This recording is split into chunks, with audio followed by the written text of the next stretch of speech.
Sekarang selanjutnya kita akan melakukan taksiran pada bilangan pecahan ya. Yang pertama kita akan melakukan taksiran pada pecahan biasa dan pecahan campuran. Ya, sebagai contohnya yang pertama di sini ada bilangan pecahan biasa 5/6. Ya, jadi kalau pecahan biasa itu ada dua kemungkinan, nanti pembilangnya lebih kecil daripada penyebutnya atau pembilangnya lebih besar daripada penyebutnya. Nah, sekarang kita kerjakan dulu yang contoh soal nomor 1. Jika pembilangnya lebih kecil dari penyebutnya ya, kita pakai cara mudah saja ya, pakai cara garis bilangan ya. Masih ingat kan meletakkan bilangan pecahan pada garis bilangan? Itu lebih mudah menurut saya ya, dibandingkan harus merubah menjadi pecahan-pecahan yang lain. Nah, garis bilangan seperti ini ya, nggak usah bagus-bagus sekali kalau membuatnya, yang penting posisi urutan dari bilangan itu sudah sesuai gitu aja. Nah, ini kita mulai dari 0 ya. Kalau membuat garis bilangan jangan lupa dari 0. Nah, karena di sini penyebutnya 6, jadi dimulai dari 1/6. Selanjutnya 2/6, 3/6, 4/6, 5/6, dan berakhir di 6/6. Kepanjangan ini tadi ya. Nah, sampai sini ya. Sebentar, karena kepanjangan saya hapus dulu. Nah, jadi berhentinya adalah di 6/6. Kenapa kok di 6/6? Karena 6/6 ini sama dengan berapa? 1 ya. 6/6 itu sama dengan 1. Jadi garis bilangan untuk pecahan itu kita berhentinya di 1, atau kalau dirubah jadi pecahannya itu penyebut sama pembilangnya, pembilang sama penyebutnya itu sama ya. Nah, kalau sudah seperti ini tinggal kita cari letaknya 5/6 tuh di mana. Nah, 5/6 tuh di sini ya. 5/6 di sini. Ini 5/6. Nah, kalau dilihat dari letaknya, 5/6 bisa kita bulatkan atau kita taksir ke satuan terdekat, yaitu antara 1 atau 0 ya. Di sini yang jadi satuan itu ada 0 dan 1. Nah, yang terdekat dengan 5/6 itu yang mana kira-kira satuannya? Ya, sudah sangat jelas ya, kelihatan di sini bahwa 5/6 jika kita taksir ke satuan terdekat yaitu sama dengan 1. Nah, berarti 5/6 itu dibulatkan atau taksirannya sama dengan 1. Nah, seperti ini. Mau contoh lagi ya, contoh lagi yang penyebutnya pembilangnya lebih kecil dari penyebutnya. Misalnya 1/4 di sini. Nah, 1/4 kita buat garis bilangannya. Kalau 1/4 berarti nanti berhentinya di 4/4 ya.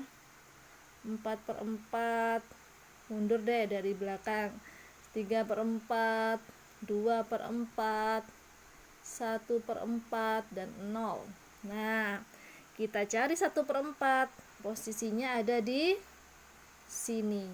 Nah, 1/4 kalau kita lihat di sini dia lebih dekat dengan 0 atau dengan 4/4 atau 1. 4/4 ini sama dengan 1 ya, diingat-ingat ya.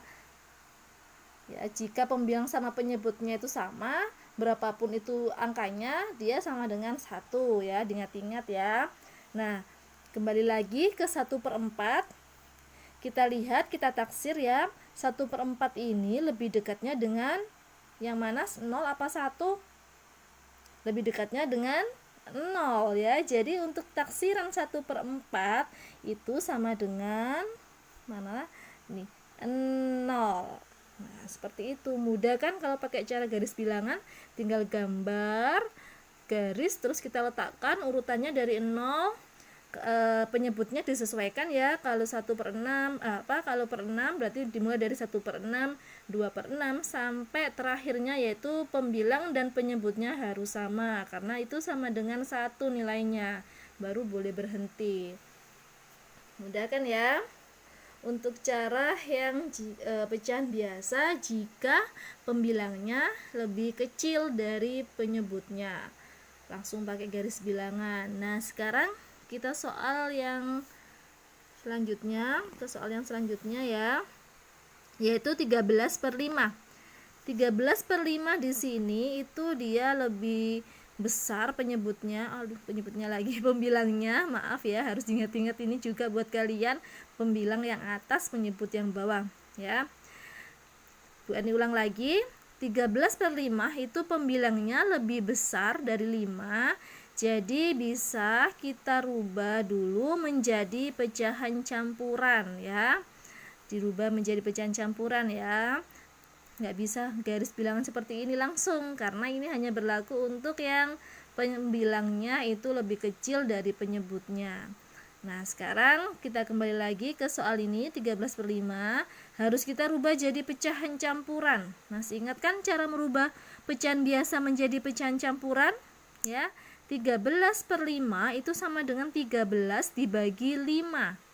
Yang mendekati berapa? 13 bagi 5. Ya, yaitu 2. 2 kali 5 itu 10, sisanya 3. 3-nya di atas, sisanya per 5. Nah, kalau sudah seperti ini, baru kita bisa gunakan garis bilangan tadi ya. 2/3/5 kira-kira kita taksir ini jadi berapa sih ya? 2-nya ini kan sudah jadi bilangan satuan ya. Nah, 3/5 ini yang masih bentuk pecahan. 3/5 inilah nanti yang akan kita masukkan menjadi garis bilangan seperti ini, untuk menentukan apakah satuannya ini nanti naik atau tetap ya. Kita buat garis bilangan 3/5 di sini. Kita mulai dari 0, 1/5, 2/5, 3/5, 4/5, 5/5. Berhenti di 5/5. Ingat, 5/5 itu sama dengan 1 ya. Sama dengan 1, 5/5 itu. Nah, sekarang kita cari lagi 3/5 ya. 3/5 letaknya di sini. Nah, kalau kita lihat dia 3/5 ini lebih dekat dengan 1 apa dengan 0? Selisihnya kita hitung ya. Kalau ke 0 harus loncat 2 angka.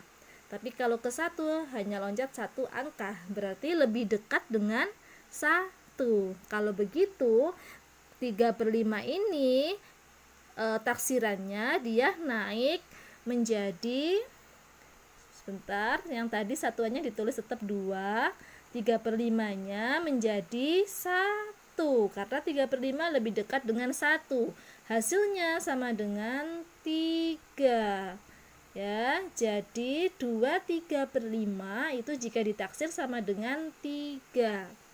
Gimana? Bisa difahami? Kalau tidak seperti itu, kita coba soal lagi ya. Ini hampir sama, juga pecahan campuran ya. Pecahan campuran, kalau ada pecahan campuran, ini Bu ini ganti deh biar beda angkanya, 3 gitu deh ya. 3 2/8. 3 2/8 kita rubah, kita taksir ya, mau kita taksir ya. Terus jadi di sini 3-nya tetap satuannya, kita tuliskan saja tetap. Terus 2/8-nya ini yang mau kita cari, dia pembuatannya kemana nanti. Nah, dibikin di sini 3/8, mulai 0, 1/8. Sebenarnya kalau sudah bisa mengira-ngira sendiri dia lebih dekat sama yang satuan 0 apa 1 gitu, bisa langsung kok ya. Nah, kalau 3/8 misalnya kita urutkan gini kan, kalau kalian bisa mengira-ngira kan udah kelihatan ya bahwa 3/8 itu lebih dekatnya dengan yang mana. Tuh, bisa sudah kelihatan kalau kalian bisa mengira-ngira sendiri. Nah, 3/8-nya di sini kelihatan sekali ini ya. Kelihatan sekali bahwa dia lebih dekat dengan 0. Kalau 1 masih jauh ya. 3/8. Kalau satunya kan 8/8. 3/8 kan masih jauh. Jadi 3/8 itu lebih dekatnya dengan satuan 0. Kalau dia lebih dekat dengan satuan 0, berarti di sini kita tambahkan dengan 0 dan hasilnya sama dengan 3. Jadi 3/28 dibulatkan sama dengan 3. Bagaimana anak-anak? Sudah bisa difahami? Ya. Intinya menaksir itu kita memperkirakan ya bilangan itu jika dibulatkan itu dia jadi naik atau tetap satuannya seperti itu. Kalau sudah